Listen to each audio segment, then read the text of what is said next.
All right, we are recording. It is 4 p.m. sharp, and so we are going to go ahead and get started. We are live and in person in the Invoke Lab 2026 in the CSTV. Thank you to all who came in person and to everyone who's online. It is my privilege and pleasure to announce our speaker for today, Seth Champagne. Seth graduated from Southeastern. He's one of our alumni, graduated in 2017. He had a double major in computer science and mathematics. And he's been working for the U.S. Naval Research Lab for several years, since 2015, so quite a while. He specializes in geospatial information systems, GIS, and he's currently completing a master's at Southeastern. He's back on campus for his ISAT. He has a concentration in data science, and he enjoys long distance running, watching anime, and he has a cat named Graham. So without any more ado, here is Seth Champagne. Thank you, Seth, for joining us. Over the slides.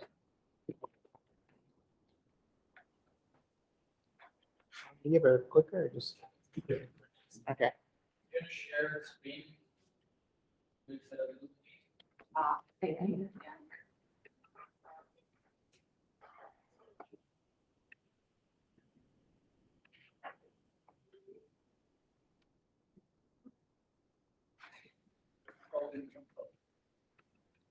See.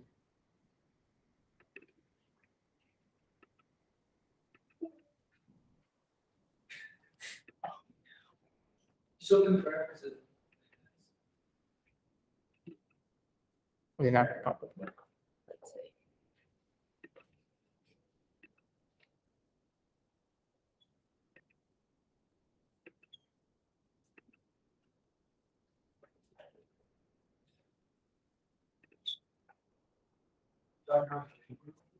You all see? All right, we'll just have to go with slides at this level. All right, thank you everyone for coming. Dr. Ashi already kind of went through my intro, but I'll run through it a little bit again. I'm Seth Champagne. I graduated 2017, computer science and math. I'm currently a master's student here at Southeastern. I work for the Naval Research Lab at Stennis Space Center. If anybody doesn't know where Stennis Space Center is, it's right on the border of Louisiana and Mississippi, right after the first exit. And we work for the Center for Geospatial Sciences. We specialize in geospatial information systems for the Navy. I'll go through a little bit on background.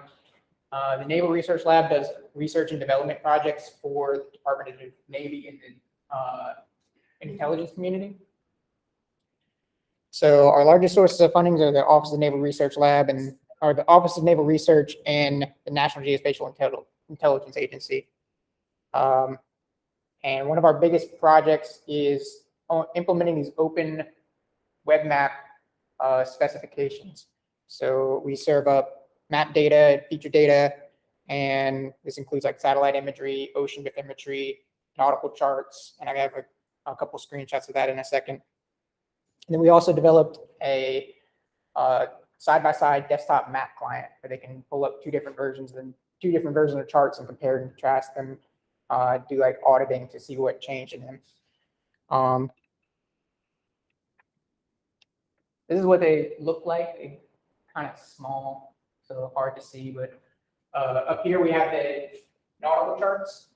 There's a lot of like wrecks, ocean depths, buoys, and these are what are actually used by the aircraft carriers, battleships, submarines to navigate the oceans. So the NGA has to maintain these. They have a requirement for safety of navigation. They have to make sure that these charts are up to date, where they're not going to run aground when they're navigating. So we make software that helps NGA make sure that these charts are correct.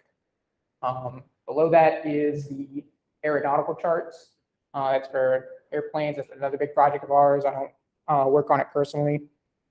And then I just have a little screenshot of New Orleans. This is a satellite imagery from one. This is a satellite imagery from one of our services, and beneath that is the OpenStreetMap version, where we serve up our own custom version of OpenStreetMap. And one time I was just kind of wondering like who exactly uses these things? Like why are we trying to create our own OpenStreetMap when you can go to openstreetmap.org and use it? And I asked my coworker and he responded with, the guys that use this app do bad things to bad people. And after he said that, I didn't want to ask any more questions. So on to project that I'm more involved in, MeTalk server. I'm actually the principal investigator for this project. That's like the technical lead for the project. And MeTalk is meteorology and oceanography data. So like air temperature, wind speeds, ocean currents, waves, salinity. And we create a bunch of lightweight RESTful services to serve up this data. It's terabytes and terabytes worth of data. They create forecasts for every 3 hours all over the world. And this data is really important for a number of different uses. So down at the bottom, I can read off some of these acronyms. It's safety and navigation, underwater, unmanned aerial vehicles, unmanned underwater vehicles, anti-submarine warfare, acoustic path availability, automatic target recognition. And these are just a handful of examples that I can go over, but this data is really important to know what the environment's going to be like so that they can properly plan their mission. So a TDA is a tactical decision aid, and we're delivering this data to TDAs. And then I'm gonna wrap this up real quick. Over here we have an example of air temperature data, and then next to that is sea temperature data. Like I said, they produce forecasts for this every 3 hours. This is a lot more fine-tuned than like your commercial like windy.com data. This stuff goes really, really in depth on the environment. Sometimes it uses classified observations to produce these models. And they call it grid data because they produce a forecast at every like 0.25 latitude, every 0.25 longitude. It creates this big matrix worth of data, and it is a forecast for the average of that variable in that area. But it's still high resolution enough to give you an idea of what your conditions are going to be when you're planning your mission. And then this one's a little bit cooler. This is WaveWatch 3. So this is predicting the significant wave height over time. They produce a 2-week forecast, and you can get an image at each 2 weeks. And I produce this animation from the MeTalk server, and you can see there's like a storm that's moving through the North Atlantic Ocean. And the two agencies that produce this data, FINMOC and NAVO, one of them's in Monterey, California. I've been to Monterey, California before. It's really nice. Highly recommended. The other one is NAVO. NAVO is based out of Stennis Space Center. Dr. McDowell's wife, Pam McDowell, used to work there. It's really funny. I ran into her at the airport a couple times. She's really nice. But anyway, those Navy agencies, they're really focused on producing the data, and they don't have the software expertise to actually get the data to the users. And that's where we come in. We're a bit of like middleware, but we're really kind of connecting the dots between the centers that are creating all this data and the end users that need this data. Sometimes the end users are disconnected, and especially like the drones, they have very little Wi-Fi connectivity, just a small window of time to actually get the data that they need when they need it. So we're bridging that gap. But that's enough about my background and what I work on. I want to move on to the actual topic that I picked for this conversation, for this talk. And that's expectations. More specifically, I want to talk about career expectations. I know that I called this talk Careers in Computer Science Research, but really it's more research in computer science careers, because I felt like I wanted to get up here and rant about my job, but I felt like pictured here, me, the cranky old man. I didn't want to be the only cranky old man, so I reached out to my friends in my professional network and got a lot of responses for how they feel about their careers. Specifically, I asked these 3 questions. What were your career expectations when you started college? What were they when you graduated college? And how are they now? I really wanted to focus on how did your expectations change as you got further into your career, because I felt like my expectations changed a lot, and I wanted to see like, do other people feel the same way? So I asked about 25 different people. Each of them had between 5 and up to 20 years of 20 years or more of experience. I estimated about over 200 combined years of experience, and if we average about 4 jobs each throughout our career, then we've held over 100 different unique jobs. So I think these are all really cool people. I think they gave me really great answers. I keep the answers anonymous, but I hope that getting insight from people that have been in the career for a little while will give you kind of an idea of what to expect when you start your career, what kind of career you really want to look for. So start with where I started. Like a lot of people, I was interested in programming because I liked video games. Way back when I was a kid in the 90s, I played Pokemon and I had a blast. I really wanted to like not just play video games, but make video games. But things have changed a lot since these video games. I was expecting to make video games like this, but nowadays you kids grew up with Pokemon looking like this. Like we've come a long way. I know this isn't the flashiest video game on the market right now, but it is a lot different than what it was in the 90s. And here we got this great gif of Snorlax destroying Oshawott. But my expectations were to make games like they were when I was a kid, and now it's a whole lot different.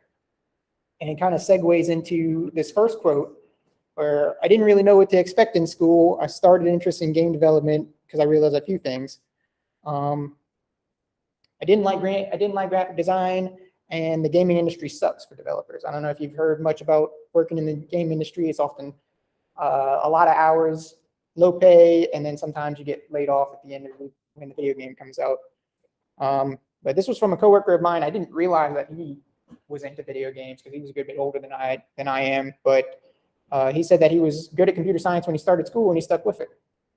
And I think this is a very relatable take because that's kind of how I felt too. Like once I started programming, I enjoyed it. We have these ideas growing up on what we want to do, and you don't know what it's going to be like until you actually get there. Video games look like this now. They might be fully virtual reality in the future. We don't really know. So kind of starting off from expectations coming out of college, a lot of people talked about they really liked the opportunities that they were given. So reading a little bit from here, computer science was foreign to me, but now I see what I can improve on, what I know I can do, what's out there. And because CS is such a broad field, there's a lot of different things you can do with it. I'm sure you all know, like every corporation needs software. And when you're working in tech, you can work for almost any corporation that there is in some degree or capacity. So like I do geospatial information systems. I knew nothing about meteorology or like navigating the oceans or anything like that when I started my job, but I picked up that knowledge along the way. So I'm writing software, but I'm also learning these other fields that go along with it. And this is a different quote. I wanted to work in a high demand field that was both challenging and compensated well. I also knew the ability to find a job regardless of where I lived or find a new job easily if my current job was not working out well. This is a big key point. Not just feeling like you're stuck in one job, but knowing that you can move to another job if you need to. If you really don't like your career, you can change careers. And that kind of leads to another big topic coming out of college is this imposter syndrome, where I like to think of it as the inferiority complex, where you think everyone is better than you. You're fresh in your career, you don't know how to do everything. Sometimes you feel like you don't belong. But I got a lot of answers that were like this, where thought the work would be hellish hard work, but then I started to realize that everyone was just around the same skill level as I was. They just had more experience than I did. He says, now my expectations, I can do anything I want because eventually I'll figure it out.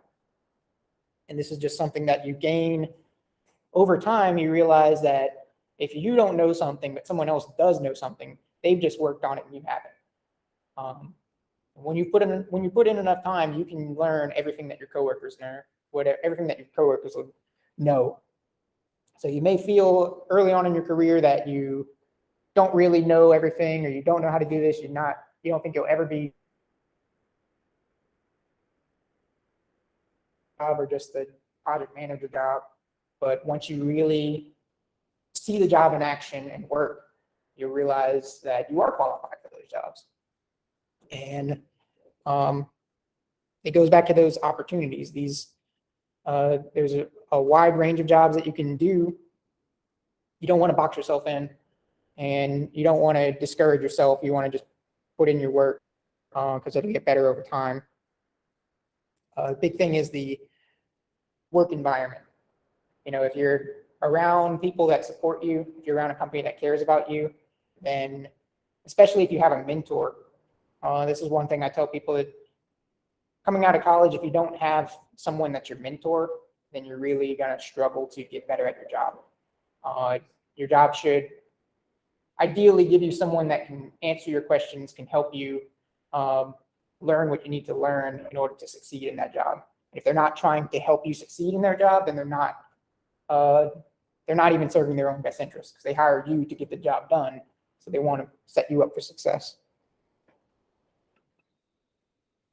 And then this one, job hopping, it's not really my experience, but it is common. I do have more than a few friends that, they work a job for a while and then they leave to go get another job. And the benefit to this is, you can quickly increase your pay. You can work on a variety of different projects, a variety of different technologies, and you can try and speed up your career development this way. Like this one says, if I leave my job every 6 months, maybe I'll make 50% more than my peers. And that can be true, but you're also changing what you're doing every 6 months. You may be moving to a new location every 6 months. You may be starting from square one on new technologies. You have to meet new coworkers and build those relationships again. So there's the upside that you can have employers bidding on your services. You can jump to this job, get a little bit more money, jump to this job, get a little bit more money. But the downside is you have to constantly change your focus on what you're working on. So reading just a little bit more, feels like I'm an alternating between drastic company changes and mismanagement to projects that I could not see myself being useful on long term. But it kind of unintentionally helped out and accelerated my career growth, being exposed to many different perspectives and technologies. It's also very nice to not really have project burnout, something I personally would be a problem with. So I don't fully endorse job hopping, but I can't fault you for doing it. It works out for a lot of people. A lot of people are very successful with it, and companies will try and poach employees from other companies. But this is it kind of takes a real different personality type to be okay with always meeting new people, always working on new projects, and possibly not having that job stability. You might have to move into a different career and learn new technologies.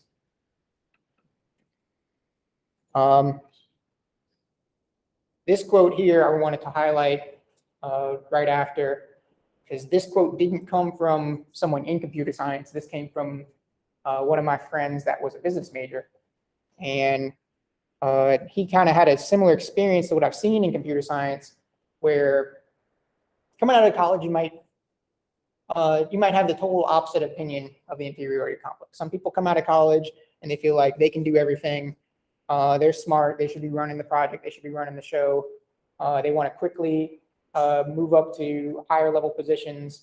And, job hopping is one of those ways that you can do that, but you're not always going to have your dream job and salary straight out of college.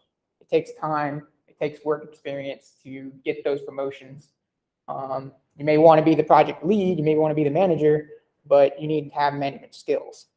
And if you think that like working the project courses at Southeastern is enough to get you the project management skills for a real job, you come in on the first day demanding that, they're going to look at you like this.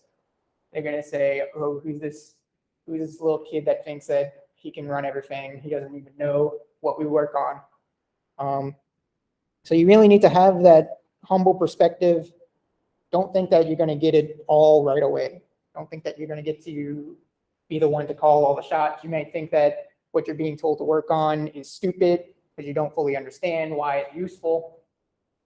Like I still work in Java 8, and I would think, oh, we need to update the newest version of Java. Well, there's technical reasons why we can't. There's legal reasons why we can't.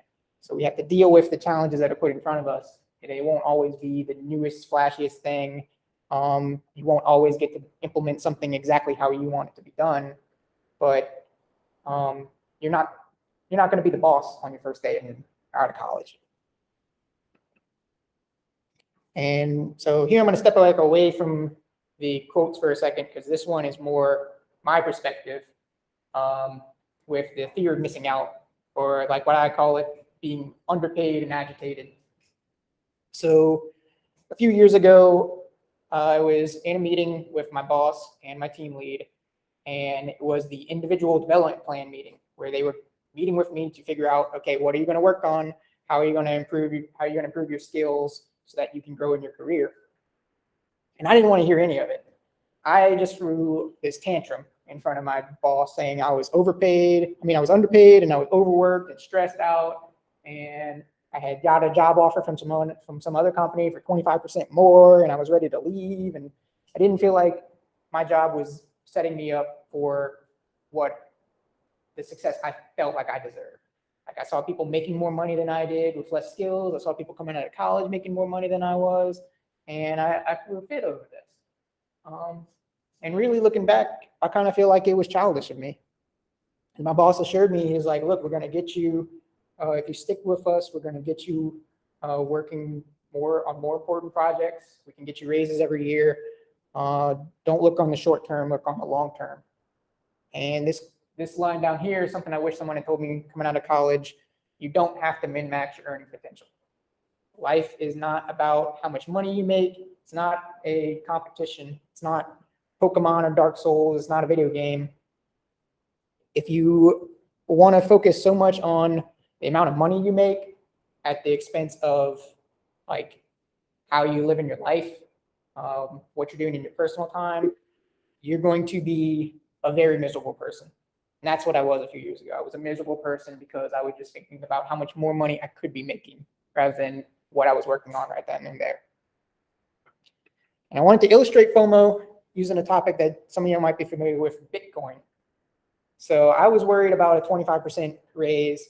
That was maybe $15,000, $20,000 per year. That's not insignificant money. But when I was in high school, Bitcoin was $10 a coin, and I knew about Bitcoin. I could have bought Bitcoin. I had a few $1,000s. I had enough where I could have been one of these Bitcoin millionaires. And I could already see it going up. It's like I should have seen the trend. It had 10 times itself in 1 year. I never bought it. I've never bought Bitcoin. And then now you see when I graduated college, it was at 10,000, and then it hit 20,000 at the first big spike. And then last year it peaked at $68,000. And the point I'm trying to make is, like, I can cry over the $15,000, $20,000 I didn't make. There were other ways I could have made money, and I didn't even have to go to school for Bitcoin. I could have just bought Bitcoin. This is like a silly example, but this is kind of like how we think when we're just thinking about money. We're thinking about, oh, I should have done this. Oh, I should have done that. I'm not making enough money. I deserve this. And then you end up miserable because you missed out on things. And you think that money was going to fix all your problems. In reality, if I had bought Bitcoin, I would have sold out way before it hit the maximum. I have one friend, he told me he bought Bitcoin in around 2010, 2011, and he spent 7 Bitcoin on a pizza. And if you run the math on that, that's about $200,000, $300,000 pizza. So Hey, that was me. Oh, yeah. all quotes and anecdotes are anonymous. But anyway, it's like don't cry over spilled milk. My boss was right in the end, because in 3 years since I threw that tantrum, I've gotten enough raises where I got that 25%. I didn't have to leave my job, and I'm making just as much money if I had left then. So my long-term earning potentials, it's not really that much money I missed out on. But in the meantime, like now I'm a tech lead on a project that I really enjoy, a project that is projected for millions of dollars of growth into the future. So they've really set me up for success by just sticking out with the job that I'm already in. But speaking of sticking to a job, you can also kind of change jobs. I have a lot of friends that didn't start out in computer science. They were, this one was a biology major. He graduated. He said a few years later, he said, nobody really wants undergrad biology majors. And he came back to school for computer science so that he wouldn't feel replaceable. This other friend here, he actually got a PhD in the humanities, but then started working for a company that needed a data scientist. So he learned Python on the side, and now he does data engineering for this software company. And he doesn't even have a computer science degree. But this is to kind of illustrate that if you don't like your current career, you can always move to a different career. You don't have to feel like, oh, I studied this, so I have to do this. That's also going to make you unhappy. If you don't like your job, you have the time and skills to move to other jobs. Even when you're 30, 40 years old, you can still learn things. You can still change careers. And even then, there's different career options within computer science. I like these because they were conflicting opinions.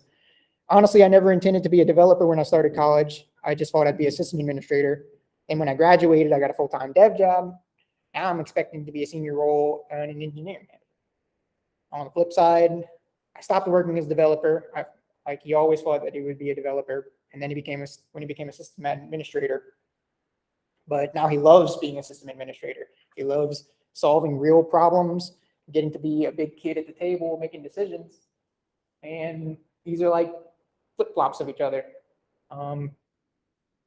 You would be surprised how many different jobs with a computer science degree you are qualified to do.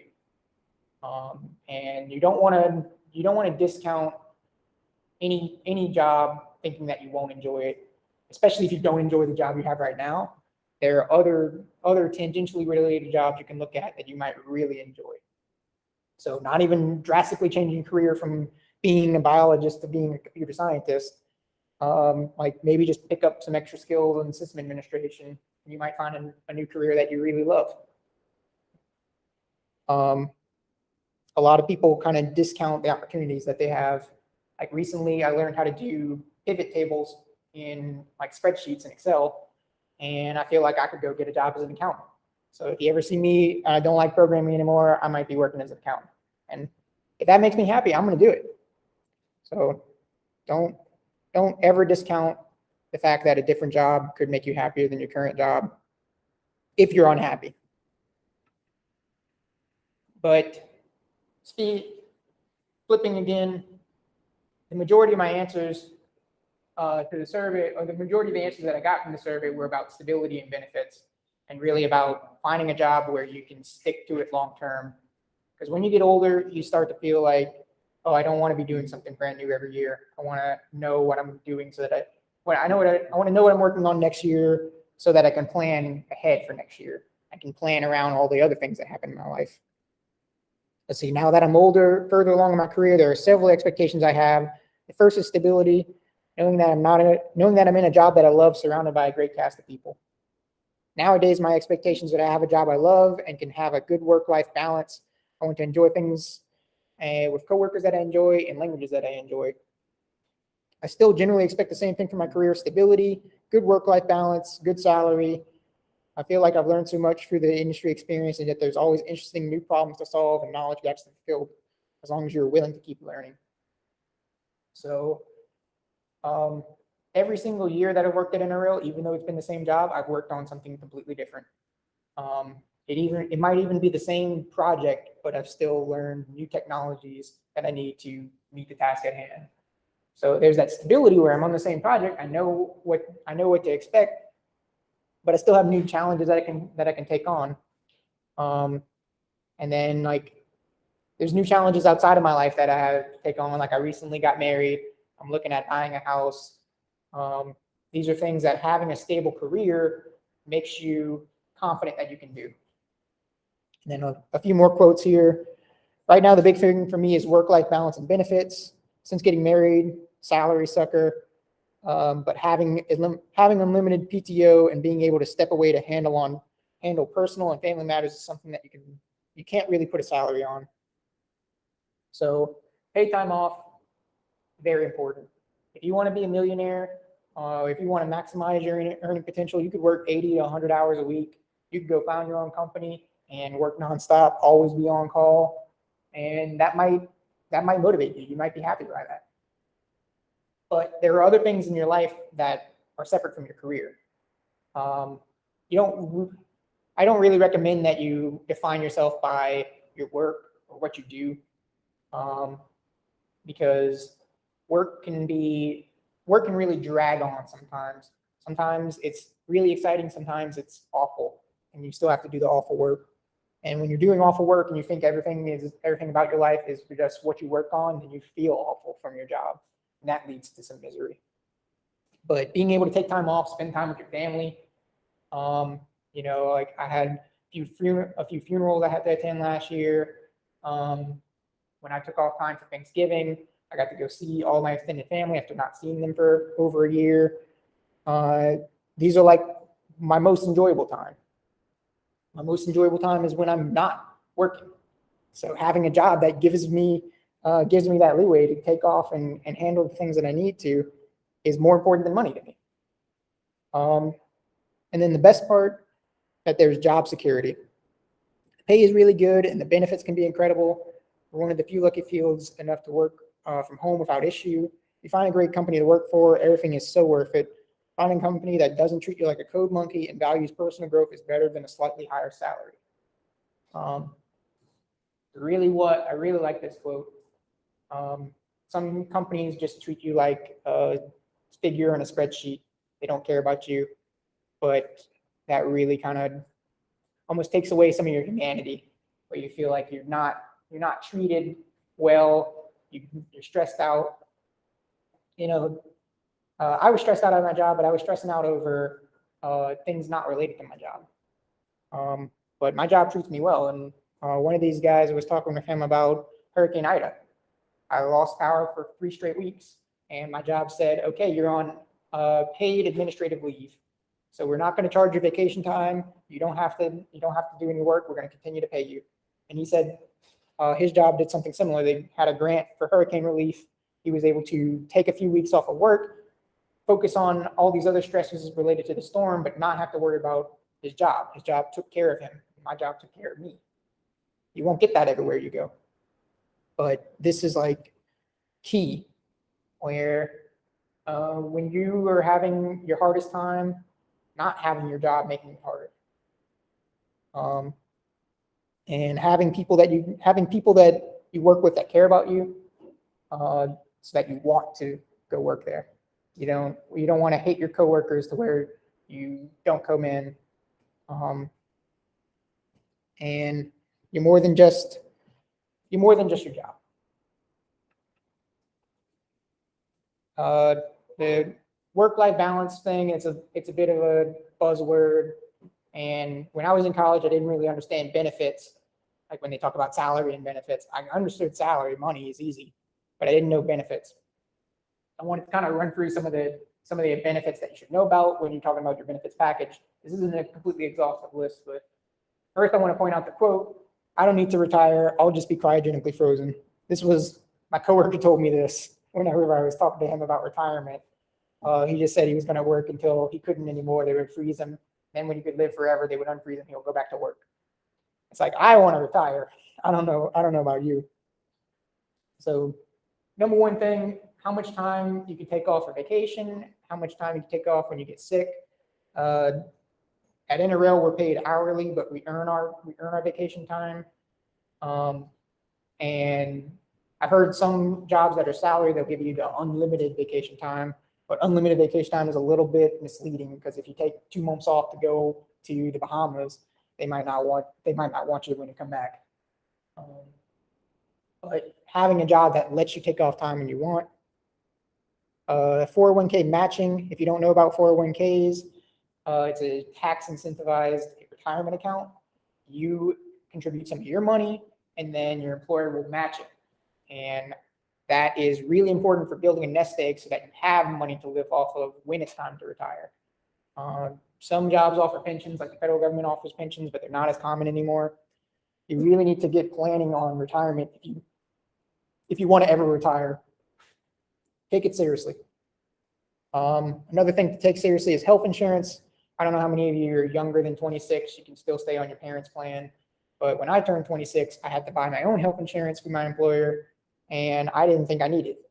And then the next year, I had over $2,000 in unplanned medical expenses.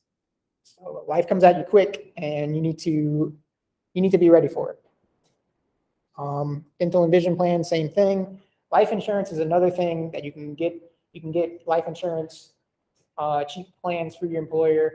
This is something that you don't think about until you have dependents, until you have a wife or kids, or a husband, anybody that depends on you. You want them to be okay if something happens to you. And that's what life insurance allows for you. I don't have any children, but I do have coworkers that have children, and having a place where you can drop them off for affordable and know that they're safe is a big peace of mind while working. It's another thing to consider as you get older.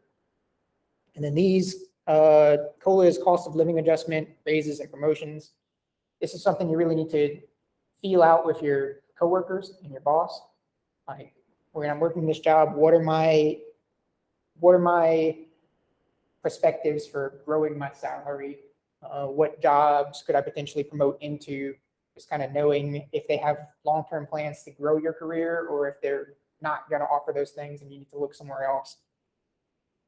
So it's not always about the money that you make now, it's about the money that you can make in the future. And cash bonuses and stock options. Cash bonuses, sometimes you get offered these. I've gotten a few cash bonuses as part of my yearly raise. But stock options are a little bit tricky. This is like some big corporations will offer you stock options. A lot of startups will offer you stock options. And stock options, they don't always translate to the real dollar amount that you think they do.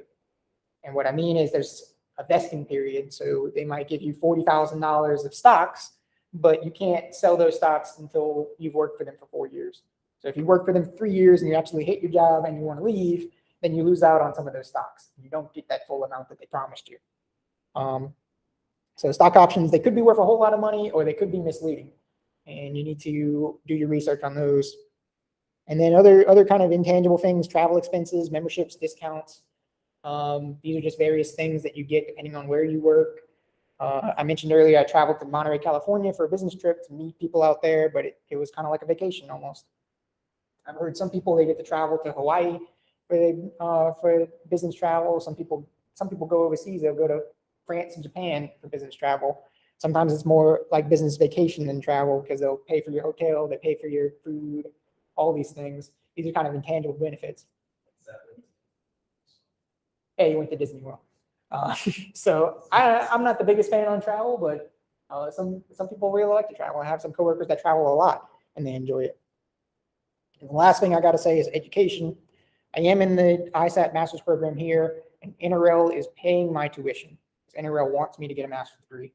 They actually want me to get a PhD, and they'd offer to pay tuition for me to get a PhD. I'm still need some convincing on that. But besides just college, you might get the chance to earn certifications or other things that can build your skills. And companies will pay you to get this further education. It's another benefit that you can consider. So last quote from the survey that I wanted to share: I want to work to make a difference. Knowing that something I was able to do in my job helped at least one person better their job gives me a sense of purpose and drive. Last would be passing knowledge on to the younger generation, not necessarily technical skills, but things to help them succeed. This was actually from my team lead. And there's been plenty of times where I thought I was smarter than him. I thought I knew better than him. We were working on a project and I would say, oh, I need to implement it this way. He says, no, you need to implement it that way. And then I go waste my time for a week trying to do it my way just to find out that I was wrong, he was right. I implemented his way and it works the next day. Don't discount work experience, especially when someone's trying to help you. You may think you know how to do it, but if they've seen the problem before, then they definitely know how to do it because they've dealt with it before. Work experience isn't something you can get overnight. It's something that you get over time, and you just have to stick with it. Everybody will get there. This is kind of something that I wanted to say, that everyone is going to think differently depending on their experiences.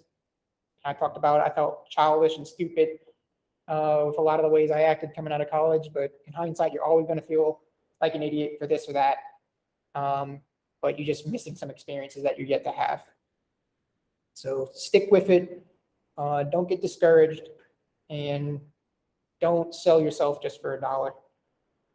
Really consider how you want to live your life. And that's all I had. So thank you. I can take questions. That's my work email, my self-facing email, and also NRL is hiring. If anybody's interested, let me know after the talk.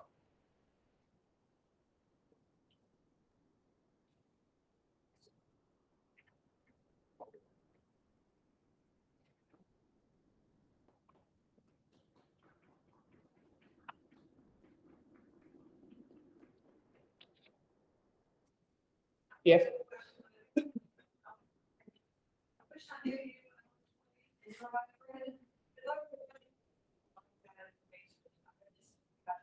Yeah. One of the guys that I quoted in here, I did know him when I graduated, and I didn't listen to a lot of the things that he said, and now I'm at least still friends with him and told him that he was right. Looking back, I should have listened. As you get older, you realize some things are more important than what you're doing and how much money you're making. There's the cool thing about imposter syndrome is that all the wrong people have it.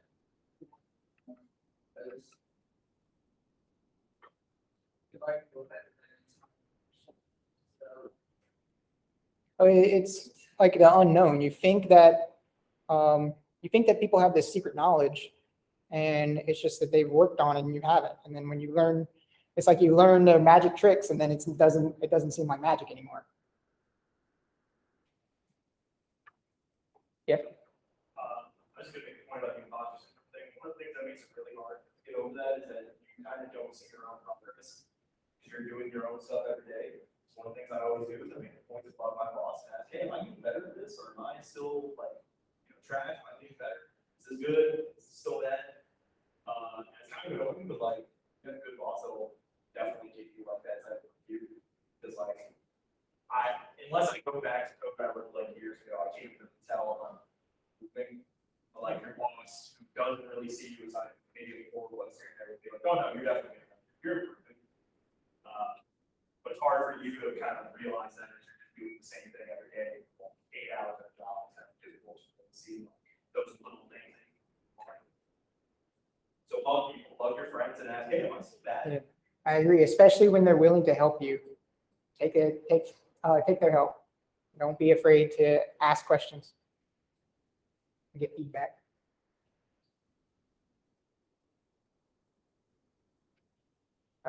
There's nothing else. Thank everyone.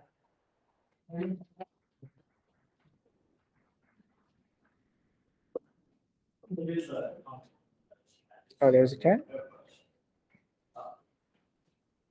Thank you, Andrew.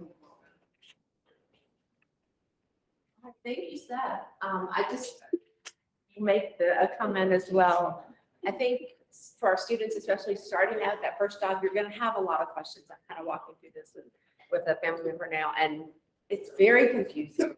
So I just encourage you, especially talking about 401ks and all these things dealing with HR, and there's a lot of paperwork and a lot of forms, but don't be afraid to reach out and ask for help, and even beyond the HR department. amongst your peers and amongst someone so generous with his knowledge and his time to have shared his email address with you. I mean, that's Just think about How invaluable. much you're making next year, about how much you're making 5 or 10 years down the line, Right. what you want to do for years.